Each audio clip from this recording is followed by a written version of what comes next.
All right, you got Ian, you got Celias. Ian is in such a good mood to compete. It's contagious. That kid's all smiles. He's ready to go. And if you've ever seen him compete, this kid really does bring it. Very happy to have him joining us here today against Celias, representing Atos BJJ. Ian, trying to play from guard, looking maybe a little bit for a sweep here to come up on top. It's a very, very patient sort of transition he's looking at here. He might have the arm. It's hard to get a full look at it without seeing it from the other side.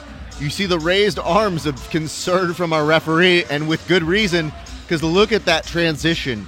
He's on the hunt for that arm, but you're also going to see Celias, who's using his legs possibly as an escape mechanism, but that could be a problem here for him. Ian being very patient in this position.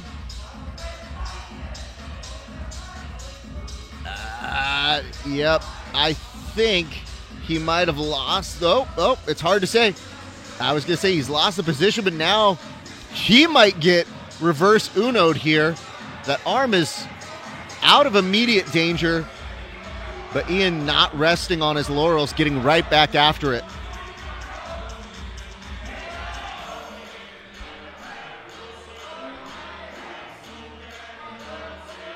A body lock here by Sims.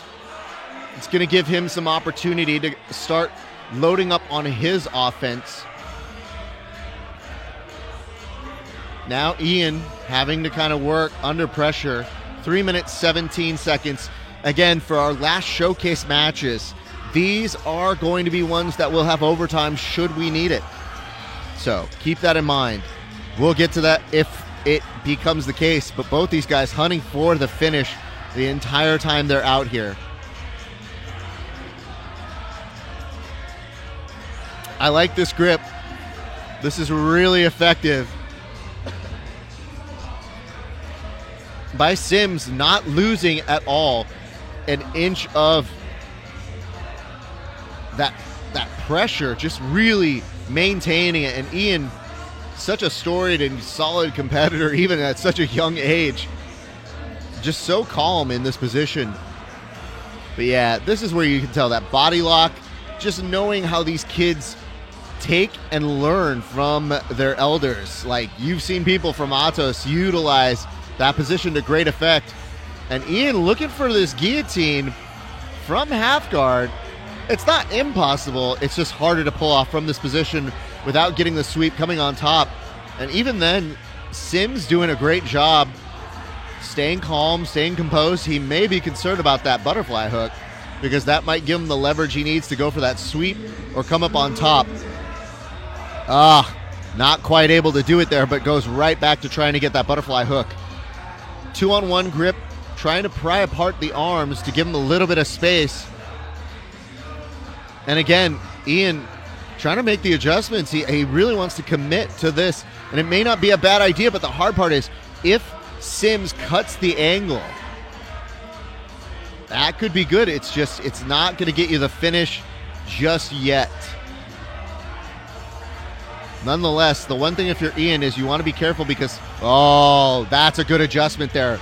Very well done. Sims making the adjustments he needs to do. And look at that. Beautiful escape to up top. That knee pressure on the face. Ian did not like that. And understandably so. Knee pressure, not the funnest when you are on bottom on that neck and face. 1 minute left to go. And as we mentioned a little bit earlier, if this so needs it, they will go to overtime. And the overtime period will be an EBI-style overtime. So we'll get to that here in just a second. But now, Ian building back his guard. Oh, man. Definitely trying for this sweep. And Sims doing an excellent job of maintaining composure and grabbing the arm because he wants to try and break it for an arm bar. It is difficult to do when your leg is stuck on the inside because it's going to be hard to get that fulcrum without the pinch, but not impossible, especially with how fast these young kids are able to move. The adjustments are made, and Ian finds his way back on top.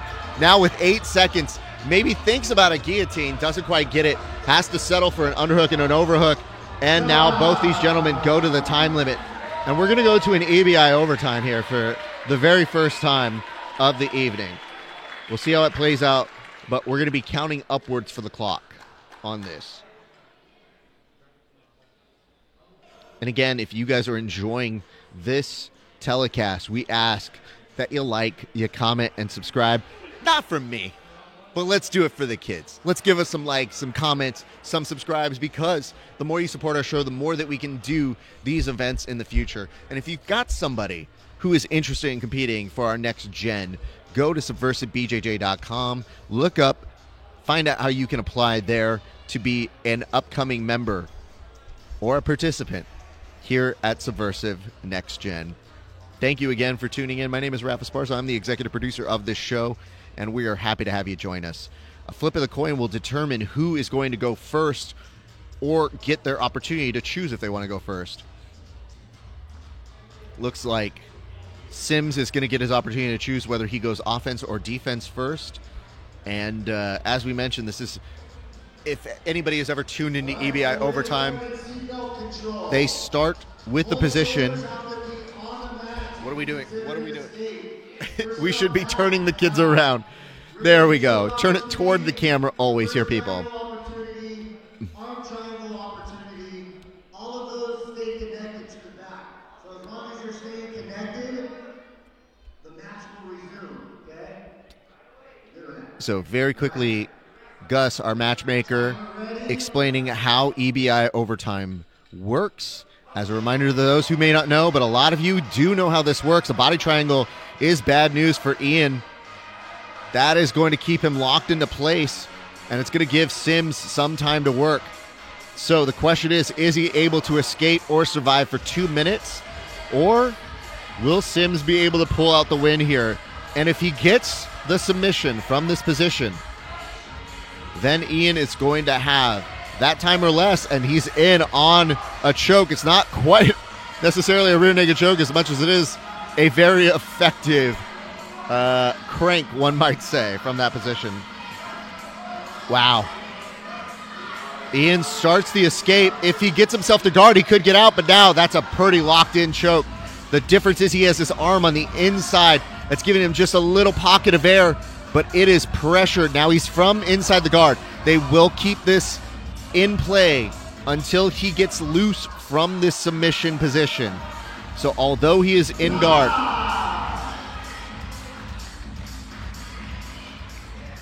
our referees go ahead and call it from there.